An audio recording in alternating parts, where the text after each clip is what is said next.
All right. Hey, I'm Richard Garner, and I want to welcome you to the HCB Chamber of Commerce Business Success webinar. Today, we're going to be talking about um, marketing strategies, and our panel today is Teresa Kulupka. Of course, I want to thank our sponsor before anything else. Integris has been our sponsor for this brand, this seminar for the whole year, and we couldn't do this without them, so I want to thank you for that. Our goal today is to try to create a resource for people to be able to go back to anytime to talk about marketing. And so when this opportunity came up, the first person I thought of was Teresa. And so let me tell you a little bit about Teresa's background. Teresa has over 20 years of corporate marketing experience. She creates data-driven strategies that drive business growth. She served as the head of digital marketing in B2B companies like Norwex, Brookfield, CVS, and Sears, where she focused on lead generation, increasing visibility, and optimizing costs for multi-million-dollar businesses. She's now the owner of mArchitect Group, and she helps small businesses and medium businesses build successful marketing foundations through services like content strategy, SEO, paid ads, and lead generation. So I really think she's going to be a great resource for us to have, for the entire chamber to have, and I'm looking forward to some great content from our conversation today. We have another a panelist, Phil Friedman, who was going to try to get on, and if he does, we'll just insert him wherever he is. Otherwise, we'll just depend on Teresa's vast experience in this. We did put together some questions that we're going to kind of cover us to give us an outline, but our goal, again, as I said, is to try to make sure we have a good resource to cover all the different areas of marketing for most of the businesses that are involved in the chamber. So Teresa, welcome. I'm glad you're here. Any opening comments you want to make before we get started? Well, thank you for having me. I hope Phil can join. So glad to have this conversation. Good. All right. Well, let's just jump right into it. And I spoke to Sue a little bit about this. I thought, before we do anything, as a personal trainer myself, the first thing I try to get from my client is why. Why do you want to do this? So that was really my first question to you: is why do we need company branding from your perspective? Mm-hmm. So, company branding is not just like the name of your company and your logo just to have it. It's really how you differentiate yourself amongst a large field of competitors. So you have, even when you're looking at like franchises that have, the same in every franchise, they still want to differentiate how you are different and why you want to have, why your customers should come to visit you. And a lot of it has to do with how you can relate to them, because it's not about you and what you can do for them. It's about what they need, and about how you can relate and how you can be contextual to their needs, their business. So how you brand yourself, it isn't just your logo and your name, it's also your voice. So that's how you talk and how you communicate. What kind of mission do you have? Do you have a really unique mission that really can grab a hold of people? I've worked with companies before that had really unique missions that had very niche customers. And by niche, it means like, they're just very specialized down to a certain type of customer. So it's not for everybody, right? You have to really understand who your audience is, who your customer is that you're trying to attract, so that you can do what's best for that audience. And the larger it is, the harder it is to relate, because you can't, in marketing, it's like you can't be everything to everybody. You have to really hone in on that niche. So, when I come back to brand, I think like, what is your purpose? Exactly like you're saying, it's to your why. And if anybody has ever heard anything about Simon Sinek, he had a really popular TED Talk about 10 years ago. He's still out there. I would look him up because he has a really good explanation of what your why is and how you kind of come down to that. He uses examples in there that talk about like the difference between Apple computer and like HP computer and how they market themselves and what their brand is.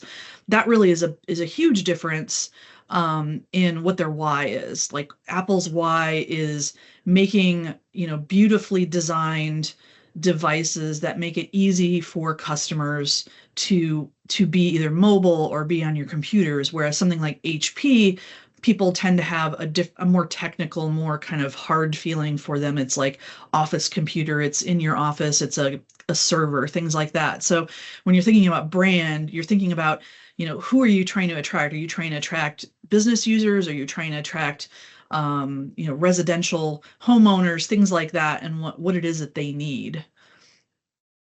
Yeah, and so many things that we see today come off of social media, and it's the extreme is from, like you said, the Apple, the HP, who are able to invest a lot of money in what they're doing, and then there's the person with their phone doing a TikTok or something, and yet those Mm-hmm. are all different aspects of marketing. So how does that person determine what they're, again, it really comes down to we have to spend money to make money. So how do you determine the budget that goes into, or at least for your clients, how do you feel like they go through that process of getting that budget together for the marketing? Yeah, I mean, there's different rules like that. You might hear things like 60/40/20 rule, or 20/20/20 rule, things like that. I've found that in large companies as well as small companies, it's really hard to understand why you would want to put money towards brand awareness. So that's just people knowing who you are, knowing that when they need roofing or when they need a retail product, where it is, who it is that they're going to talk to. So you're top of mind. Those are not the things that are going to be like the direct add to cart or come into your store. Those are the things that are kind of a longer term strategy. But those are the things that kind of fill your bucket. And when I think about budget, I think about a marketing funnel. So you have kind of a funnel, a traditional kitchen funnel, and you're trying to put customers in the top. And the narrower the funnel gets, the more niche your customers are, and the more applicable they are, and the more likely they are to buy from you. So when you get to the bottom of the funnel, it's narrow, and you're getting to those customers that are really going to buy from you. So when I think about budget, I think about those three parts of the funnel. I should have like brought an actual diagram, but top of funnel, middle of funnel, and bottom of funnel. And top of funnel is that brand awareness. Middle of funnel is when you really start trying to capture people and get them to come back. And bottom is come into the store, here's a coupon or add to cart. And you kind of think in those three different areas of the funnel about how you're trying to attract customers, and that's where you put your budget. So you always want to keep people, you always want to do the top of the funnel awareness, even if it's a small amount. And as you're starting as a company, or whether you're new, that percentage is always going to change. You're going to adjust it depending on how it reacts or how you feel like you're able to attract your customers, and you make those adjustments. So you might start off with 50% in brand to begin with, because maybe people don't know who you are yet and you're new. And then you might put 30 into the middle, and then you would put the rest of it into the bottom. So you would start to adjust that depending on how it works.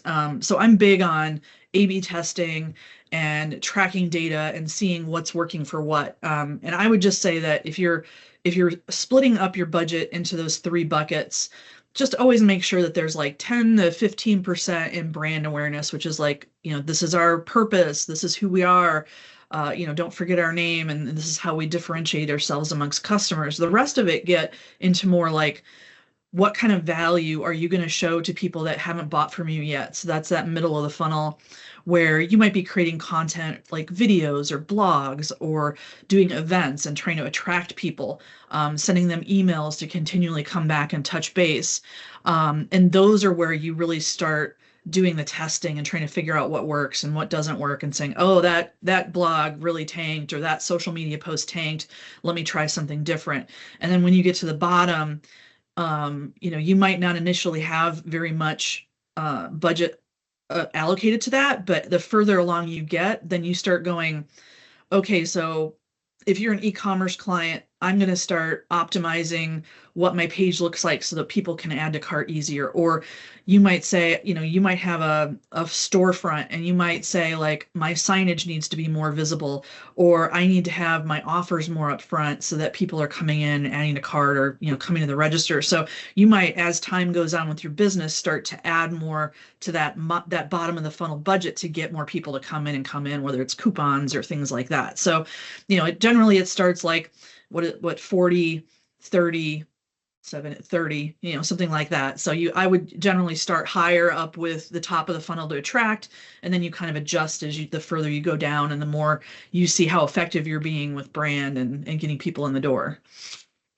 Yeah, this topic came up in our networking meeting this week with the Power Networkers. We talked a little about the need of having that avatar when you talking about what you're doing, you always want to make sure you have a target audience. How do you work with the client to create that avatar? So many people's like, well, I want to work with everybody, which may be true, but it's hard to be laser focused on anything if you're everybody's your target. So how do you help someone do that?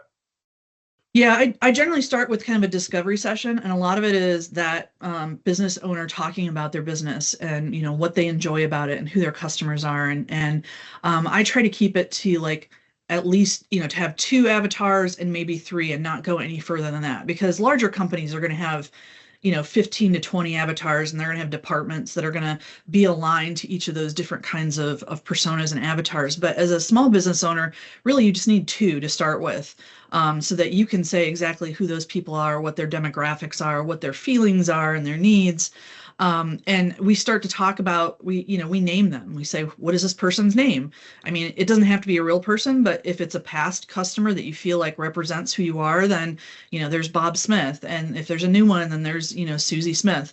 And you start telling a story around it, because marketing really is about storytelling, and it's about trying to make it relatable to real people. And so we create a story around, this person is married and they both work out of the home, and her husband is blue collar worker and she is an office worker, and they have 3 kids, and 2 of them are in high school and one of them is going to the University of Texas. So we get down into the weeds about who those people are and what's happening in their life. And then we say, they're trying to move their oldest child into the dorm, and they need to find something that is a better mattress than what's in the dorm. And so what are the things that go along with that? And what are the problems that they're having, because maybe they can't be there in person, and so it needs to be delivered, and how do they make that process easier for their son who's never had to deal with mattresses? So we go through those whole what if scenarios, and we start kind of identifying those problems that they're having and how we can help to solve them. Not me, but how the business owner can solve those. And we start to find other opportunities for that business owner to really reach out and message or make new product offerings or new service offerings. And that really helps us to say, like, when we're making decisions about marketing campaigns or saying, I need to change this website, it's like, well, would John Smith appreciate this? Is this going to solve Susie's problem? Because it's not, a lot of the times what you hear in conversations is what me as a business offer, what I need and what I think people are, but it's really about who your customer is. And you have to really put yourself in their shoes to say, like, is Susie going to appreciate that you've changed her whole process of checking out or buying that product from you? Is that going to make it easier or harder on her? And so you really have to kind of step out of yourself and put yourself into another person's role, and continually do that to where it just gets to the point where it's like, oh, well, John's going to love this because he's going to make him so much easier to do his job, Yeah. It seems like it takes a lot of work, which is why it's so important to get a professional to do that. But we actually have a member of our group who's in the process of rebranding, and she says it's basically like starting all over. So I mean, to me, it showed how valuable it is to get a good brand to start with. Because if you start over again, it's going to be that much more difficult. So it's worth investing the time. You mentioned talking about finding different ways of getting the word out. I think right now in today's climate, people think social media right away. That's the way that we do things. What are some other options besides? I mean, obviously we talk about all the different various social medias, but what are some more common ways that you're working with clients to get marketing out in addition to social media? Yeah, I mean, I would give a shout out to Phil too, because he does a lot of email and newsletters. And while I think people think more social and they don't think that emails or even mailers do well, those are still amazingly great at your return on investment and getting into people's homes and keeping yourself top of mind. I have clients that are like, I don't want to do an email. I don't have a very big email list. I don't have anything to say. And I'm like, just let me send an email. Let's do once a month and send an email, and I'll guarantee that you're going to get at least one reach out that you didn't get before. Those emails are great. Some people might say SMS works. If you're like that would be text, depending on what device you're on.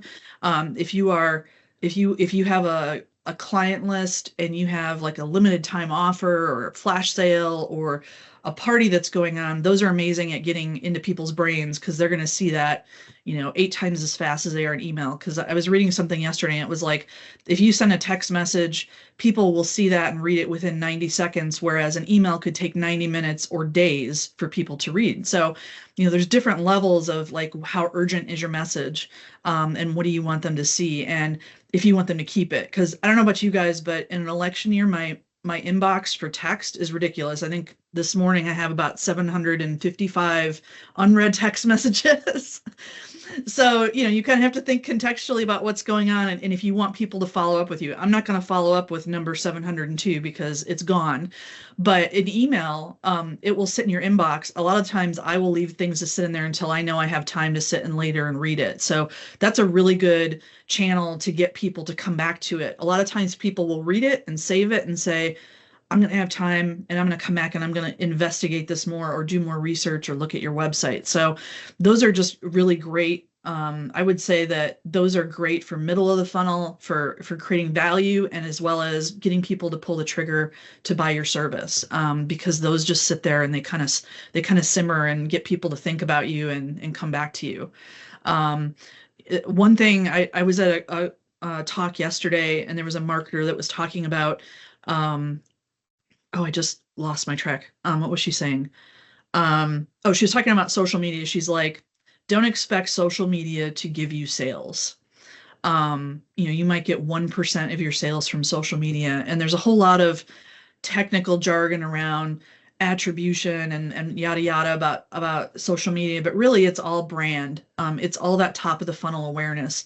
Unless you have kind of a captive audience that that's following you, that if you post something about a sale, you're not going to get people to click and purchase from your everyday post about whatever season it is and whatever offering you have. So you have to think about ways that you're going to get people to pull the trigger in the end, and that's really creating value for them. A lot of people, it's creating blogs, or with Richard, I would assume you have a great amount of video that's saved to be able to kind of share with clients to get them to say, hey, if you haven't been able to be in any of my classes, here's an example of what I do. And that's creating great value that people can come back to that on their own time, decide if your service is for them.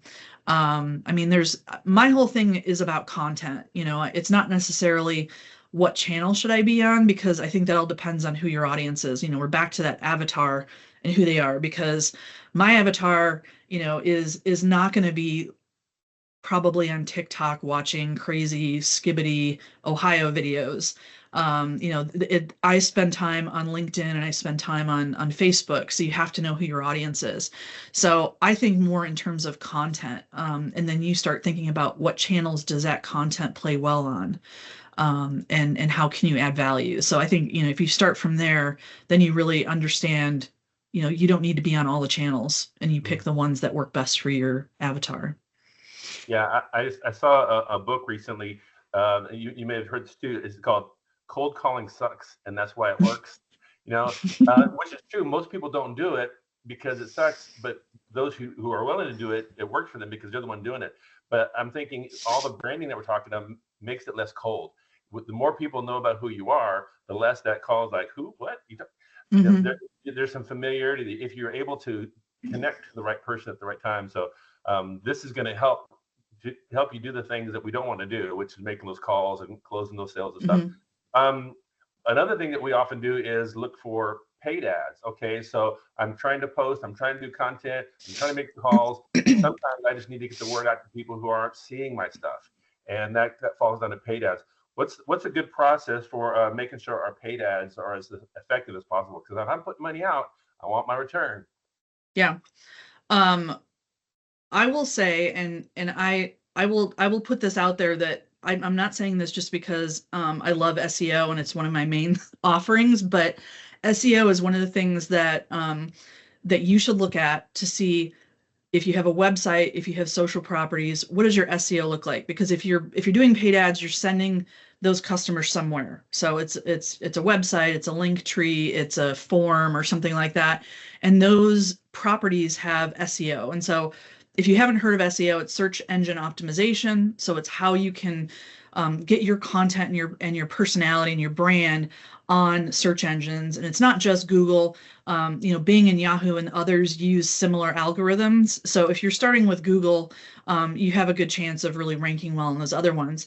And what I'll say for paid ads is that you're on somebody else's property that you don't own. So you are using Google's paid ads, or you're using Facebook's paid ads, and you are beholden to what their rules are.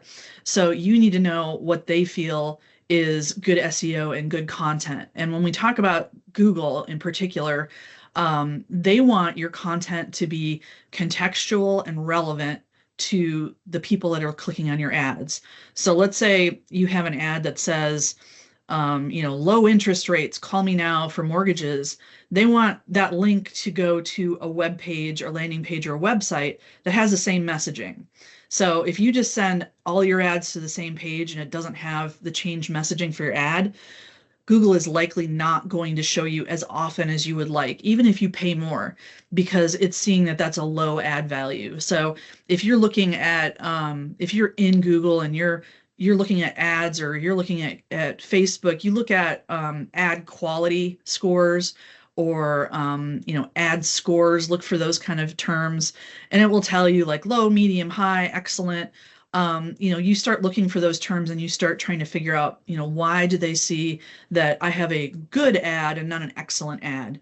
Because if you can make those changes, and likely they're going to be SEO related, content related messaging on that page, the more you make those very specific to the ad you're running, the more you're going to get shown to the audience that you're actually paying to get in front of. So, I will just say that Google, I said this before, is that Google is not trying to show your ad to as many people as that will get you business. They are trying to get you to pay money to use their service, and they want you to follow their rules. So you can't just throw something out there and expect it to work amazing. There's a lot of work behind it. And I would just say, make sure that you have a separate landing page for each ad that you're running that matches the creative that's in there, the messaging, and like the value statements that you're trying to say, if you're trying to give them more information about, why they would want to go with you. So just make it very specific to that ad, because if you just use like this, your homepage, Google's going to just say, sorry, not great. We're going to ding you down a couple rungs and make you pay more money and maybe not show you to everybody. Well, like any other goal, it's important that our goals are measurable. So if I'm spending money in marketing, what's a good way? Because it may take days, weeks, even months for a marketing campaign to really generate the return, depending on what we're doing. What's a good way of making sure that I'm going down the right path? My money's not. This is a mistake. I need to stop that and redirect it before it's too far gone. Yeah, I would say for data nerds, people that have data driven in their descriptions, they want you to set those goals before you start even planning your campaigns. A lot of times people will throw campaigns out there and then be like, well, what are we looking for?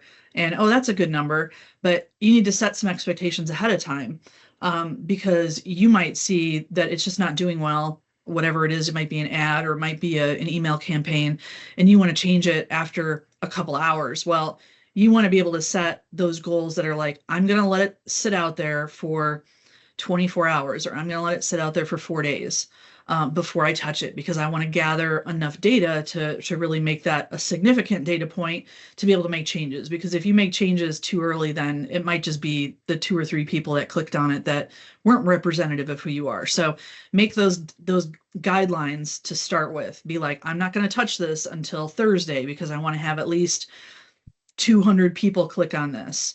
And what I want them to do is watch this video, and then I want them to make an appointment to talk to me. So that goes along with, your persona, your avatar. It's like, what are you wanting John Smith to do? And you kind of tell that story so that when you come back and you look at that on Thursday, you're saying, is John Smith doing what I wanted him to do? And is this a point where this is giving me enough information to be able to say, let me change this. Maybe I need to change the wording in my subject line, or maybe I need to change the wording or move where things are on the website. So you have to really start saying, like, what am I willing to change? How long am I going to wait? And I would suggest making incremental changes. So not just like throwing something completely out, just saying, well, because if you throw something completely out, you can't really tell what was wrong. Was it the subject line? Was it the content? Was it the button that wasn't clear enough? And the more that you do those incremental changes, the more you can really hone in on exactly what works and then keep using those things repetitively. But data is out there for most people. I know some people feel a little intimidated by it, but if you have a website, Google Analytics is free. Any of the email services that you're using will allow you to look at what the performance is after it's been sent. Any social media that you have has built-in analytics so that you can see, how many clicks or how much impressions or, how many likes or how long did somebody watch this video. So take, depending on what you're going to assess, take a look at that and say, I want to have 10% more impressions than the last campaign that I have, or I want to get 5 people to watch this video, and then I want 2 of those people to call me.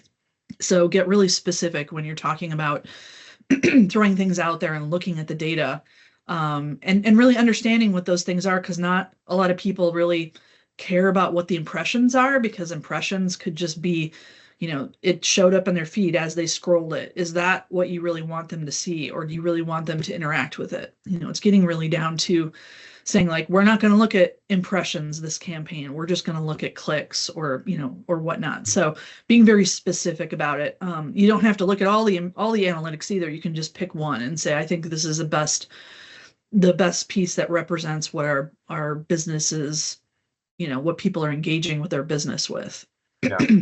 I've spent some time playing with Facebook ads in the past, and it can be a full-time job just to keep up with all that.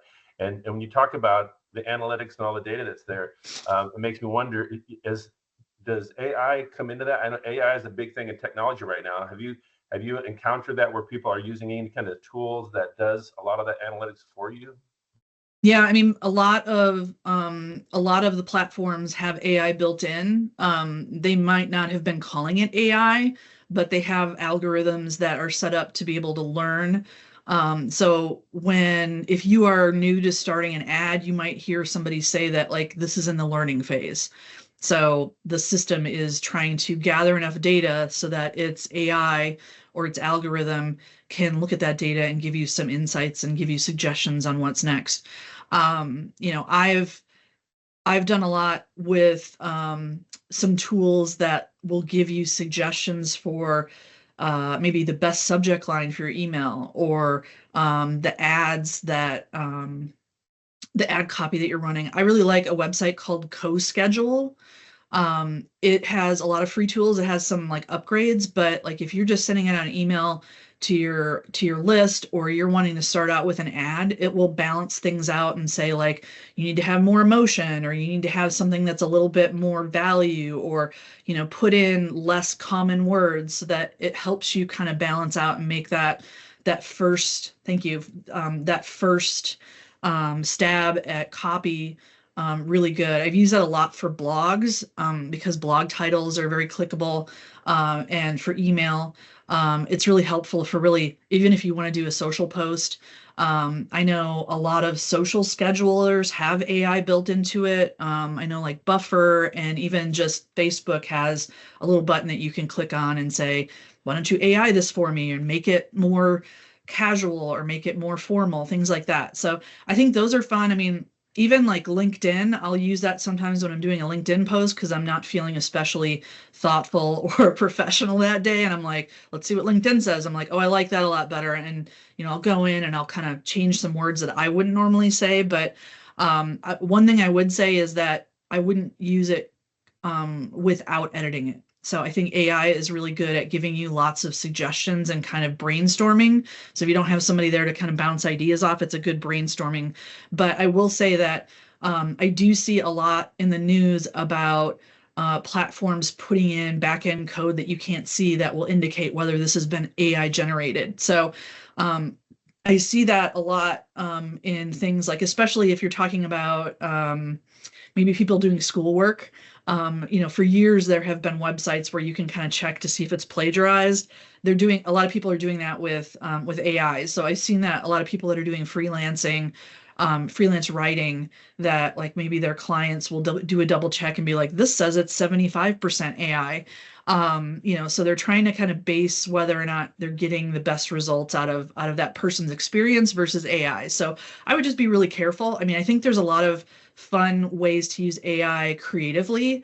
Especially if you don't have a big graphics team, you can, I mean, most people probably have Facebook Messenger or something, and you see the thing where it's like, you can make a GIF and you're like, imagine a unicorn in a forest, and it will make, exactly what you want. And those are kind of fun. I would be careful when you're using it for your business, because we don't know copyright implications of that, because AI is pulling things that are publicly found on the internet. And it might be pulling in information from somebody that hasn't yet had the opportunity to kind of pull their content back, or say like, I don't want you to use this. So I would say use it for brainstorming and ideation, more than for everyday content creation. Yeah. Yeah, I was thinking, I saw, I think it was a interview of Neil deGrasse Tyson recently talking about AI and how he believes it's going to break the internet because it's get to the point where we don't believe anything anymore.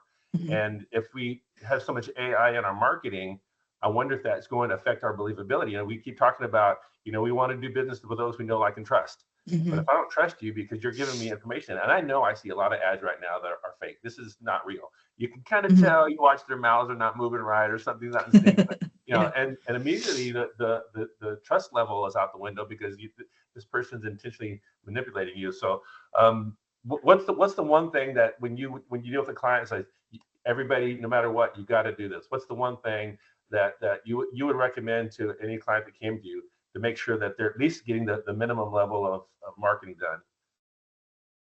I mean, some people would say you have to have a website. I think you just have to have a presence online. You can have a link tree. If you're not aware of a link tree, it's just kind of a page that exists on another property, another website that you can put a bunch of links and content on. You can use a Google My Business page. Um, a lot of people don't realize that, like Google My Business, you can post blogs and content on there, that you might have been using in your email or things like that. So I think as long as you have a good property to send people to where they can get your information and can see that you're a real business, I think that's what counts. I mean, the larger your business is, I would say have a website. I do say, like, when you're talking about cold calling or even just getting cold emails, I do often Google and see who these people are, because I'll get like a bob12789@gmail.com, and I'm like, is this a real person? Is this a company? Or are they just, are they spamming? So keep that in mind about what people are going to do when they see your contact, or they're trying to look you up online. If they've met you in a networking group and they Google your name and your business, what's going to show up? If it's a Google My Business profile, you have the ability to customize that and make that what you want, or if it's a link tree. And I think as long as you monitor those, and you're updating it on a regular basis, I think those are good baseline opportunities for a business to have. Yeah, yeah, and that's kind of along the lines I was thinking of, the monitoring and the managing. Do you have a recommended? You need to make this many posts a day, or you need to put this many pictures on your website. What's the schedule is recommended for updating stuff? Because if you see something change so much, it's like, I never got a chance to see your last 3 updates because it updated so fast. You don't want Yeah. to do it too fast. You don't want to do it too slow. Is there a recommended schedule for marketing activity that you give your clients? Yeah, I mean, it kind of depends on the channel and what the updates are. Like if you're on a platform like Twitter or X, that stuff just scrolls by. And so you would post multiple times a day. But if you're on Facebook, where people can kind of customize their feed, or they can go directly to your page, I wouldn't say that you need to post daily or even more than once a week. It just depends on what kind of work you're doing and what you're trying to update. I think as long as you're showing consistency, I think that's really the biggest. So like if you only post once a month on your blog or on Facebook, as long as people say like, oh, they post once a month, so I'll come back next month or I'll look for the next one, I'm not going to miss it. That creates a lot of trust too. Coming back to being trustworthy, it's the consistency. Your website. I mean, you don't have to change the design of your website on a whole lot of frequency, but if you have content that you want to post out there, maybe your emails even you want to put out, or videos. But I think for your website, I would say at the very least, make sure that like your copyright is updated to the current year, and make sure that all your content information is correct. People aren't looking to see that like your website is updated every week, but they are looking for those other channels and making sure that they're relevant. I know I still see targeted ads that I get that are talking about summer, and that kind of turns me off. So it's like when you're not monitoring your ads frequently enough to know that you've got summer messaging out there and it's already late fall for some people, that's kind of a trust issue. And that's also, consistency is part of building your trust. Sure. Well, we're coming up to our last 10 minutes or so, and we've got some questions. We wanted to open this up to anybody who is out there, but Lindsay's posted a question on there for you. What are some common mistakes businesses make in the early stages, or really any stage of brand development? I would say not doing competitor analysis. So it might not be that like you have a neighbor that's on the same road in the same strip mall. It could be somebody that's the next town over, and understanding what they're doing and how you can differentiate from them. Because if you're doing the same thing that everybody else is doing, why are people going to come to you? The same goes for like naming your business.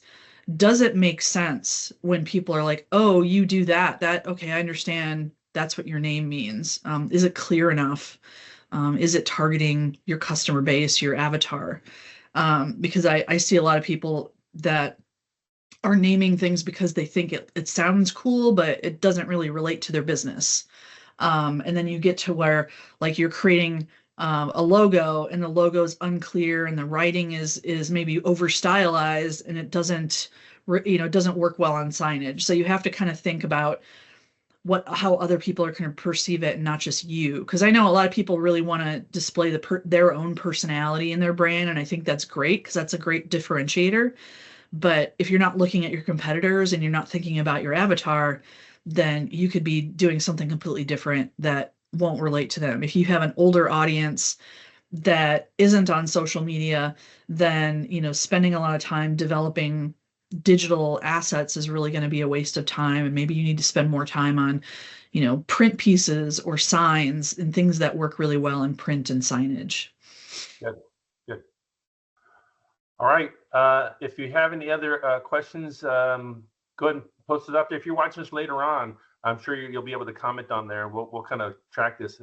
But any other closing comments, or I know you had sent me quite a bit of stuff about the 4 C's and the 4 P's and SWOT analysis. I know there's a whole lot to marketing you probably learned in school that everybody has, but it's good information. But any closing thoughts as we wrap up this particular seminar? No, I appreciate you guys having me talk. I would say that out of everything, as long as you're thinking about putting yourself in the minds of your customers, I think whatever you do beyond that is going to do much better than if you're just like, I like this color and I'm going to do everything in this color. So just think about putting yourself in their shoes. Good. Well, I think Betty's hand is raised on here. Sorry? Like I think Betty was. Oh, yeah. Betty's hand is raised. Betty, you might have to unmute yourself. Yeah. Okay, thanks. Well, first of all, thank you for posting the Simon Sinek and also the co-schedule, because I'd written that down as coming up at the end. And first of all, I just wanted to say thank you, Teresa. This was actually very, very interesting. And the main thing I'm walking away with, first of all, I love the idea of making my avatar an actual person. I mean, giving it a name and actually giving it something that you can relate to, because that does make it easier in thinking about my marketing, thinking about my target. If I've actually got a name or everything, I just love that idea. So I'm taking that to my team. And then also I wanted to comment just the analytics and looking at this, I have one of my team members, there's 3 of us, I have one of my team members who's kind of looks at that, but we really don't treat it the way we should. And I think that we have like a team meeting once a week, and I think that just, I've added it as something that I just want to actually talk about every week. Sit down and say, okay, let's look at what happened this week and what we did put out or what we didn't put out, you know, and figure it out. So I think that that was good because it just reminded me how important it is. I just sort of like brush it off, and as a team leader, I shouldn't be doing that. So thank you very much. This was actually very interesting and I really enjoyed it. So you're so that right. was too much. We can have the best product in the world or the best music in the world, but without the right promotion, no one's going to know about it. So our marketing is key to the success of our business. And these are some great tips that Teresa's provided to us. Yeah, all right, absolutely. So Lindsay's post out there if you want to set up a discovery session with Teresa. I'm sure she'd be glad to make room for you. And I've done that. I sat down with her one-on-one and we talked about stuff for an hour. And it's just, at some point you have to say, wait, I can't take it anymore. There's too much. There's a lot to this. And like in many areas, it's not about doing everything. It's about finding the thing that's going to work for you. And whether it's that avatar or that particular social media, let Teresa help you out with that. So, all right. Anybody else? Any other thoughts? No, but Phil's coming in right now. Okay. Hi there, Phil. Maybe we'll get a one little nugget, a little gem from Phil, and then. Maybe we might have to have a separate. I'll have a separate session with him. Yeah. We can intersperse them. we can put stuff in the comments and later on. Phil, are you with us? Like his. I was like, I felt like we're halfway there. Oh, so close, so close. Well, while he's jumping in, I do want to take an opportunity again to thank Integris for sponsoring this. We couldn't do that without them. Sue Schultz with What's Poppin', thank you so much for organizing this, putting this together. Lindsay, for all your work in the background and making things happen, I sure appreciate it. But especially Teresa for your time and your vast experience, all that you've done to get us to this point. Look forward to meeting with you and hearing more from you in the future. Thanks. Thank you. Bye-bye. Bye. Thank you. Bye. Thanks, Teresa.